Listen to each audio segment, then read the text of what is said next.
Hello guys, j'espère que vous allez bien. Aujourd'hui on va débuter avec une série de vidéos dans laquelle je vais vous montrer comment je pars d'une idée de projet à sa mise en place ou bien mise sur le marché, si on peut le dire ainsi.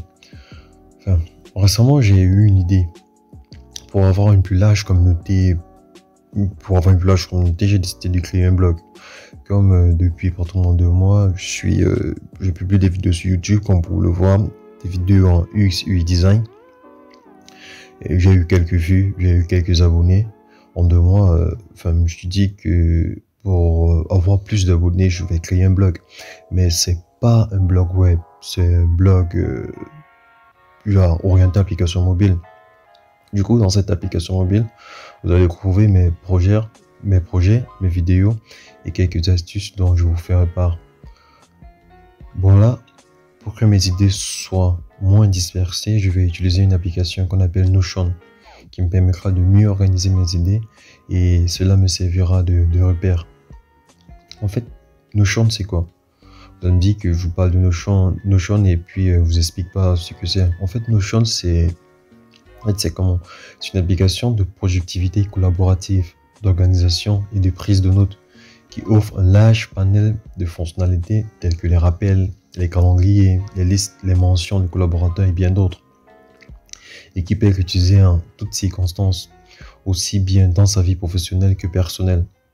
Sans vous mentir, Notion, vraiment, ça m'aide, parce que même avec des projets d'école, même avec quelques projets personnels que j'ai avec des amis, j'utilise Notion, on utilise Notion.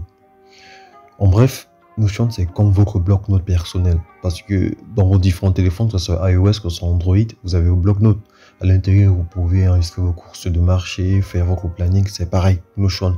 Mais à l'intérieur, vous pouvez collaborer avec des amis, vous pouvez les ajouter et vous causer par rapport à un sujet en fait, comme WhatsApp et autres, mais en plus classifié.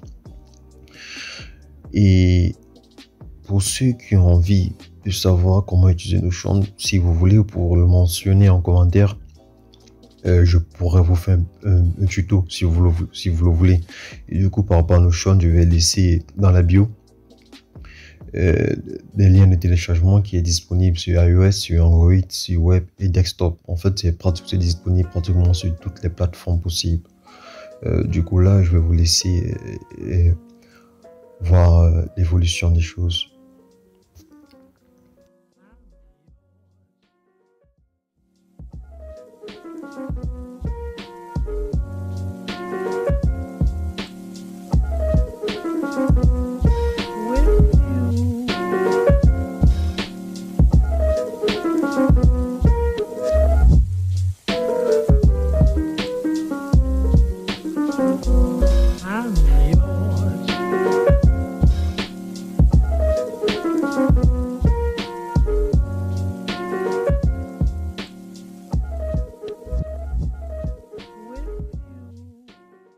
Là, j'ai fini avec l'organisation écrite de mes idées.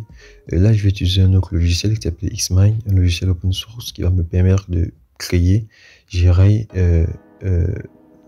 tout ce que j'ai écrit dans Notion en fait, via un organigramme. En fait, je vais représenter ça sous forme graphique, toutes mes idées que j'ai eu à résumer dans Notion. Je vais le faire sur Xmind en fait. Xmind, c'est quoi?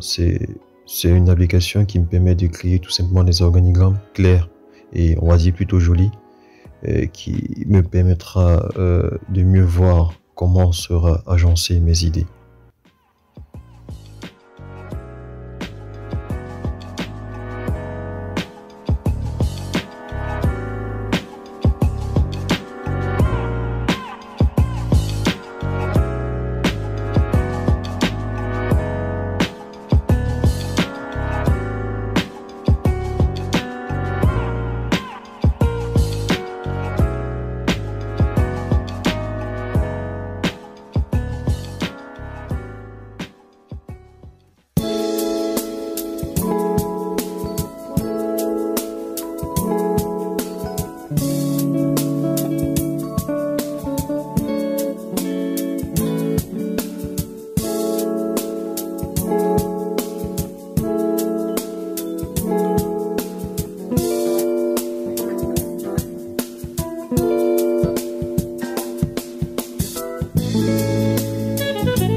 Après avoir fini avec Xmind et Notion, là on va passer à la conception de l'application. Quand je parle de conception, je parle du maquettage, de la maquette de l'application. Pour cela, on va utiliser Figma. Figma qui est une application pour la création des différentes maquettes, que ce soit les maquettes pour les applications mobiles, les maquettes pour les applications web, les maquettes pour les applications desktop et bien d'autres. On peut également utiliser Figma pour les présentations. Et pour cela, je vais un peu vous parler de ce que c'est qu'un UX et UI design. Parce que dans mes différentes vidéos, vous avez l'habitude de voir, dans le titre de la vidéo, je mets UX et UI design. Je vais un peu vous expliquer brièvement ce que c'est. On va commencer par le UX design. Le UX design, ça couvre tous les aspects répondant aux besoins de l'utilisateur. Dans le cas du UX design, on se concentre beaucoup plus sur tout ce qui est conception de l'interface et interaction entre l'utilisateur et l'application. Et pour faire un bon UX, si je peux le dire comme ça, un bon UX design, on doit faire une bonne analyse de besoins. Vous comprenez un peu la raison pour laquelle j'ai utilisé Notion pour bien organiser mes idées et Xmind pour faire un bon organigramme. Là, je recueillais les différentes idées et j'ai organisé en fait. L'UX designer en question, grâce à l'analyse des différents besoins, il conçoit l'architecture et les fonctionnalités de l'application dans le but de rendre l'interface plus intuitive et facile d'utilisation. Et concernant l'UX designer, contrairement à l'UX design qui est la partie invisible pour l'utilisateur, l'UX design se concentre sur tout ce qui est l'aspect visuel en fait. Tout ce que vous voyez beau sur un site web ou sur une application mobile, c'est fait par l'UX designer. En fait, l'UX designer, ou peut-être l'UX design, est plus orienté dans le fond et la forme. Mais plus sur la forme en fait, pour que ça soit plus attractif et ça soit plus joli. Quand on parle par exemple de UI design, on se retourne plus vers tout ce qui est typographie, vers tout ce qui est harmonie des couleurs, vers tout ce qui est logo et en bref tout ce qui est visuel pour rendre facilement tout cohérent, pour que plus tard, si tu installes une application, tu n'as pas à le désinstaller. Parce que non seulement l'application te plaît au niveau de la forme, mais également au niveau du fond. Du coup, je vais vous laisser regarder la suite et à plus tard.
là, on arrive au thème de notre première partie de Starting My Mobile Blog Application.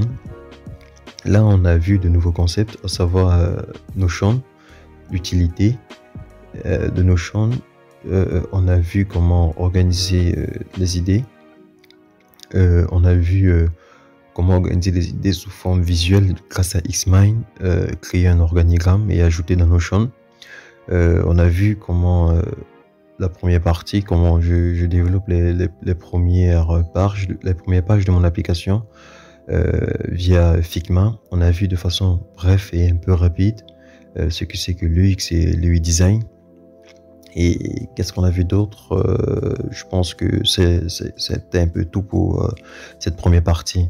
Là, pour l'instant, j'ai fait la page d'accueil, on va dire la page de bienvenue et de onboarding page et une page de login. Dans la partie 2, je vais commencer avec le homepage et la page des catégories. Et puis après cela, je vais débuter avec le code de l'application. Et là, ça sera un peu plus explicatif et je vous réserve la surprise pour les prochaines vidéos. Et n'oubliez pas de vous abonner et à la prochaine.